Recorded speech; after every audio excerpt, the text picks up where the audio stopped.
Seperti mana kita maklumkan 28 kerusi 112 calon yang telah diberitahu sebentar tadi, ini merupakan analisis hot seat dan juga apa yang berlaku di PRU Dun Melaka ini.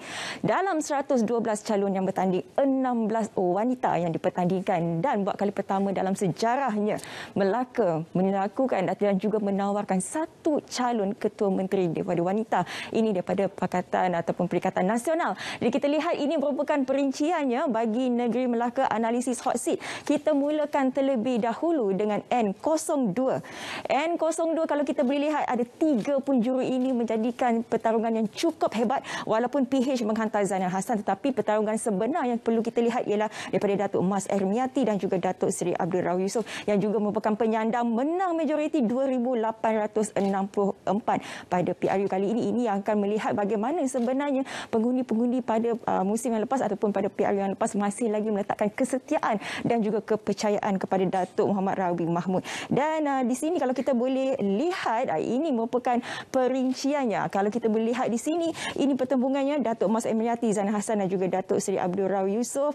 Kerusi Tanjung Bidara sebelum ini Datuk Muhammad Rawi Mahmud menang PRU 13 dan juga PRU 14. Tetapi bagi PRN Melaka, beliau mengundur diri di atas faktor usia. Jadi ini merupakan pertembungan bagi N02 Tanjung Bidara. Jadi ramai penganalisis politik khususnya yang meramalkan bahawa kerusi ini merupakan kerusi panas dan pastinya kita akan membawakan laporan terkini dari semasa ke semasa apakah perkembangan terkini di Tanjung Bidara. Seterusnya kalau kita boleh lihat pertembungan N04 Lendu Melaka untuk Parlimen Masjid Tanah, ini juga tiga penjuru Abdullah Mahdi, PN Bersatu, Muhammad Asri Ibrahim, PH dan juga Datuk Seri Sulaiman Muhammad Ali, di mana Datuk Seri Sulaiman Muhammad Ali kalau kita boleh lihat di sini diletakkan sebagai calon ketua menteri yang mana sebelum ini hanya sempat menjadi ketua menteri selama 6 bulan. Tetapi sebenarnya 6 bulan ini saja cukup untuk menilai sama ada prestasi Datuk Seri sama ada boleh menambat hati pemilik dan juga pengundi-pengundi di Melaka ataupun tidak. Ini ialah N04 dan seterusnya kalau kita boleh lihat ialah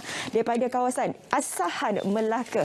Asahan Melaka 6 penjuru di sini Muhammad Nur Salih bebas, Fairul Nizam Roslan dan juga Azma Abdul Hamid, B Danish, Datuk Seri Idris Harun PH dan juga Muhammad Ahir Ayub bebas di sini. Kalau kita boleh lihat pertembungan 6 penjuru ini menanti bekas ketua menteri kita Idris Harun yang berpindah daripada Sungai Udang ke Asahan. Jadi kita nak menyaksikan bagaimana perpindahan ini daripada Sungai Udang ke Asahan boleh memanipulasi dan juga boleh melihatkan bagaimana kekuatan parti itu sendiri bukan bergantung kepada calon semata-mata. Jadi ini yang kita akan lihat pada N10 Asahan. Di antara kerusi hot seat juga selain daripada Asahan pastinya Pengkalan Batu. Di Pengkalan Batu penyandang sebelum ini pada 2018 Datuk Nur Hizam Hassan Bakti daripada PH dan kemudian pada 2020 telah pun menjadi bebas.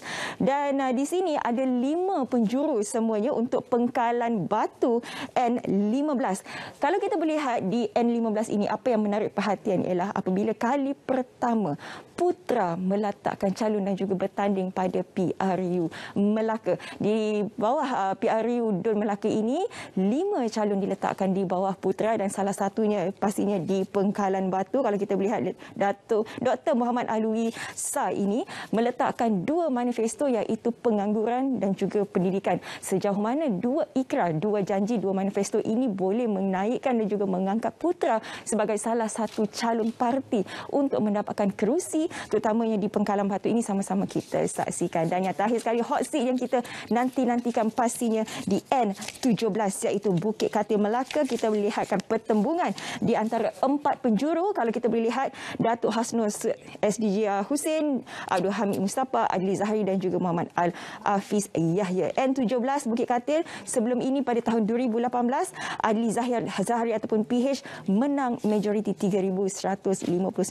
Adli Zahari juga diletakkan sebagai calon ketua menteri. Jadi ini menjadikan kawasan N17 ini kawasan yang hot seat dan juga pastinya kita akan membawakan perkembangan dan juga kita akan memberikan laporan apakah perkembangan terkini dan juga situasi yang berlaku di N17. Jadi antara hot seat ataupun pilihan-pilihan utama pada hari ini banyak lagi sebenarnya kerusi-kerusi yang dipertandingkan daripada 28 yang saya sebutkan tadi. Tetapi kalau kita boleh lihat peratusan jangkaan yang dikeluarkan oleh SPR untuk mengundi pada kali ini ialah 70 Kenapa jangkaan ini agak rendah berbanding tahun-tahun sebelum ini 70%? Kerana ada beberapa faktor. Mungkin ada lagi masih yang berada di Singapura, tidak boleh kembali ke Malaysia, dan juga mungkin ada yang masih risau disebabkan COVID-19. Tetapi seperti mana yang kita ingatkan kepada anda, lakukan tanggungjawab kerana mandat telah diberikan kepada anda.